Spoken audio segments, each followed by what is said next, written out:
আরও একবার দলের ত্রাণকর্তা এমিলিয়ানো মার্টিনেজ। টাইব্রেকারে যখন প্রথম শটটি মিস করলেন দলের সেরা খেলোয়াড় লিওনেল মেসি, তখন আর্জেন্টিনার সমর্থকদের চোখে মুখে একরাশ হতাশ, সংখ্যা অনেকটাই টুর্নামেন্ট থেকে ছিটকে যাওয়ার। তবে দলের সার্বজনীন ত্রাণকর্তা এমিলিয়ানো মার্টিনেজ খুব শীঘ্রই হতাশা দূর করে দেন তার বিশ্বস্ত হাত দিয়ে। দুটি পেনাল্টি ঠেকিয়েই উল্টো চাপ বাড়িয়ে দেন ইকুয়েডর শিবিরে।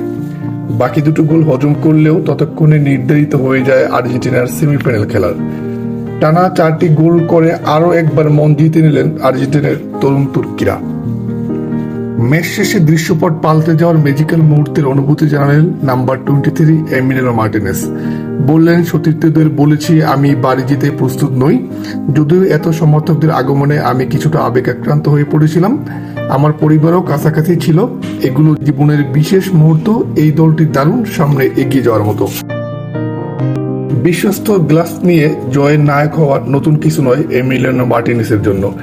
বিশেষ করে টাইব্রেকারে সবসময় দলের ত্রাণকর্তা হিসেবে আবির্ভূত হন এই M23।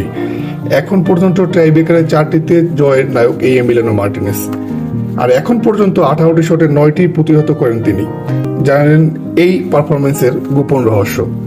তিনি বলেন, সত্যি বলতে আমি এমন কিছুর জন্য কাজ করে থাকি। প্রতিদিন অনুশীলনের 500-র মতো শটের মুখোমুখি হই। চেষ্টা করি সবসময় ভালো অবস্থানে থাকতে। আমার দেশের জন্য এটা প্রাপ্য।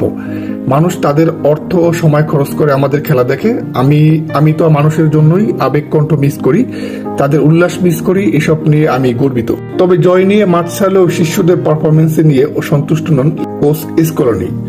তবে প্রশংসা করতে ভুলেননি মার্টিনেজের পারফরমেন্স নিয়ে। জানালেন, আমি ম্যাচ নিয়ে খুবই সন্তুষ্ট, তবে সবাই অন্ধের মতো গোলরক্ষকের উপর ভরসা রেখেছিল। সেমিফাইনালে আর্জেন্টিনার মুখোমুখি হবে ভেনেজুয়েলা ও কানাডার মধ্যকার বিজয়ী দল।